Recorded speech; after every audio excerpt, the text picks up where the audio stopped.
Recording Y is les on. comparto, hola a todos, les comparto la liga de la presentación para que la tengan, va a estar en el video. Y bueno, los saludo y les recuerdo que estamos hablando de las características principales de la literatura académica. Bueno, ya hemos hablado de varios de los elementos que son importantes reconocer en la literatura científica y el día de hoy voy a hablar de los metadatos. Este es un elemento imprescindible de la literatura científica, como lo es de cualquier objeto informacional, en especial de los objetos digitales. Y además es un tema que me encanta. Para mí, los metadatos son de verdad un elemento muy útil para entender cómo se procesa, cómo se transfiere, cómo se reusa la información.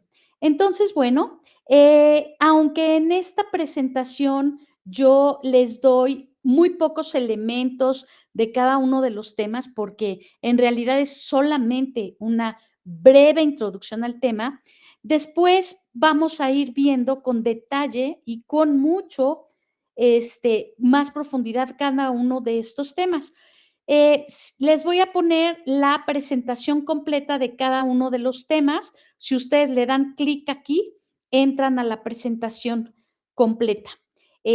Lo que sigue es solamente una versión sintética con lo más importante. Bueno, ustedes aquí van a poder ver la diapositiva completa. Yo no la voy a ver con detalle, pero en esta presentación ustedes pueden ver precisamente varios de los principales elementos de un metadato. Los metadatos son generalmente información asociada al objeto, como lo que estamos viendo en esta sesión es precisamente la bibliografía, la literatura, las referencias, las citas. Todos ellos tienen metadatos. Un documento académico generalmente tiene información asociada, cualquier tipo de documento, ¿eh? Puede ser una imagen, puede ser un texto, puede ser un artículo, puede ser un reporte, e incluso cualquier objeto digital, un software, etcétera. Entonces, los metadatos nos dan información específica sobre el origen, el procesamiento, la administración y toda la información necesaria para entender el objeto al cual uno está haciendo referencia. Eh, en este caso, muchos de los objetos que estamos utilizando son documentos, pero dentro de los documentos puede haber otros objetos. Cada objeto tiene sus metadatos específicos. Por ejemplo, si yo abro un artículo científico y encuentro una imagen, pues esa imagen tiene una dirección, tiene una descripción de la imagen, etcétera. Entonces, pueden haber metadatos dentro de los objetos que están albergados en el documento. Eh, la mayoría de los objetos digitales que utilizamos dentro de la información científica son documentos formales, como artículos, libros, capítulos, memorias, tesis, manuales, páginas web. También puede haber elementos multimedia y en muchos casos bases de datos. Todos tienen sus metadatos. Los metadatos más comunes son título, autor, institución de adscripción del autor, correo del contacto, año, la fuente, que generalmente es el libro si es un capítulo, una editorial si es un libro, una revista si es un artículo, el resumen, referencias, citas, identificadores, palabras clave, etcétera.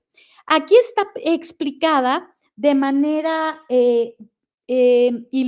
ilustrada cómo se anidan los metadatos. ¿Se acuerdan que les decía arriba que puedo tener metadatos de un objeto, de las partes de ese objeto, y que además, conforme ese objeto evoluciona, puedo ir acumulando metadatos. Por ejemplo, el autor, la revista, el título, las páginas, se generan en el momento en el que el autor en la plataforma en la que va a publicar inserta esa información.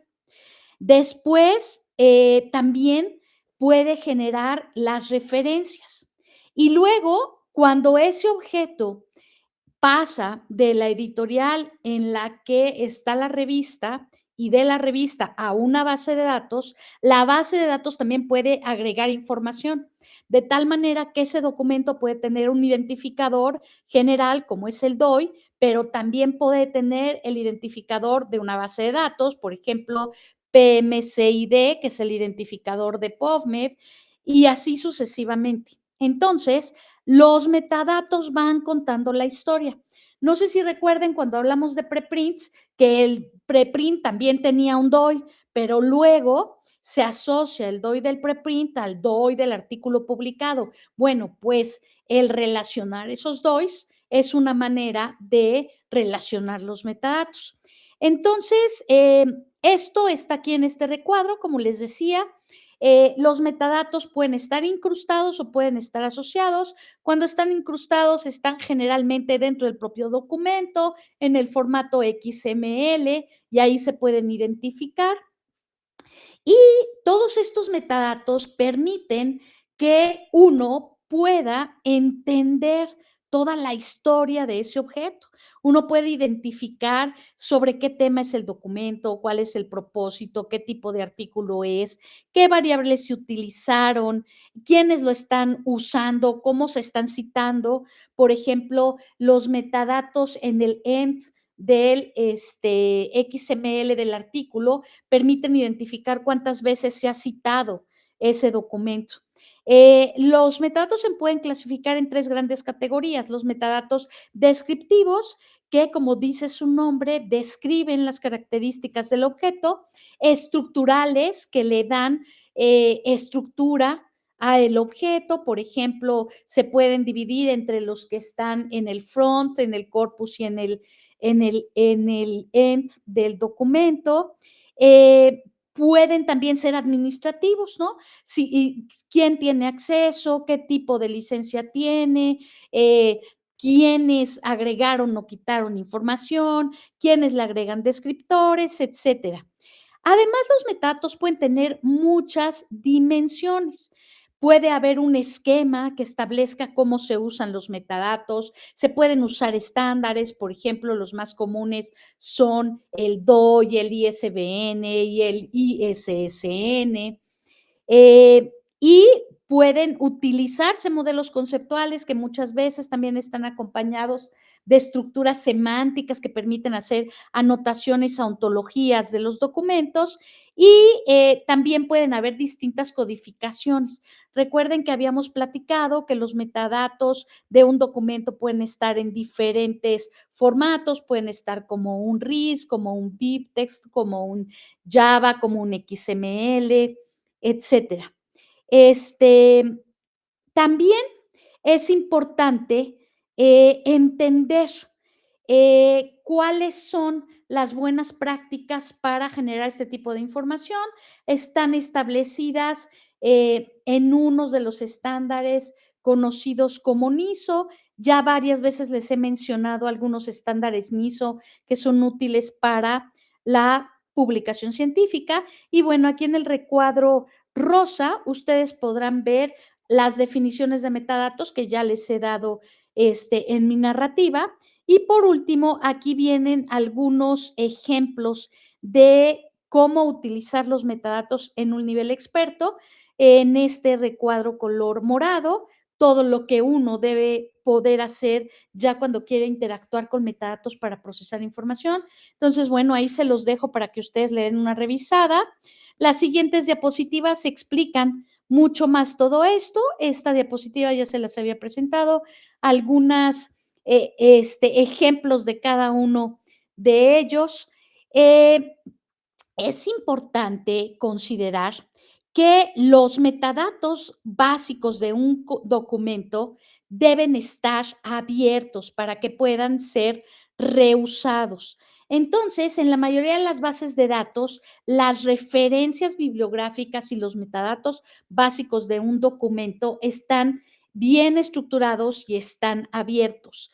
Esto tiene que ver con la iniciativa de referencias abiertas. También existe la iniciativa que establece que es necesario que todos los resúmenes sean abiertos.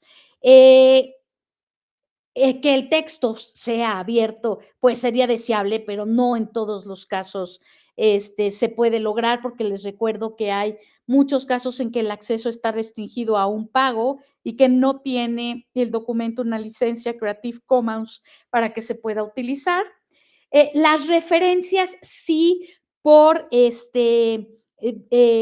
por una por un acuerdo, generalmente están abiertas en los artículos y también las citas. Esto tiene que ver con la iniciativa de COSI de referencias y citas abiertas y están en bases de datos. Y muchas de las bases de datos permiten obtener estos tipos de cienciometrías o bibliometrías que permiten cuantificar la cantidad de referencias, citas e incluso las altimetrías, que son estas medidas alternas sobre la cantidad de menciones que se hacen en blogs, en redes sociales, en noticias, etcétera.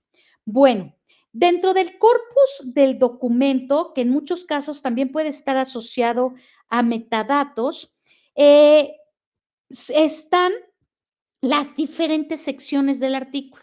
Esto es muy interesante porque los artículos científicos generalmente tienen establecido en su estructura este tipo de clasificación y de encabezados, ¿no? Lo primero que tiene un artículo es la introducción, después viene el procedimiento que se establece en el material y el método. Después están los resultados, por último la discusión y las conclusiones y las implicaciones. Si el documento está cerrado, estos elementos no constituirían metadatos del artículo. Si este documento está abierto y tenemos un XLM etiquetado, entonces podríamos identificar las secciones del documento dentro de los metadatos y se pueden procesar.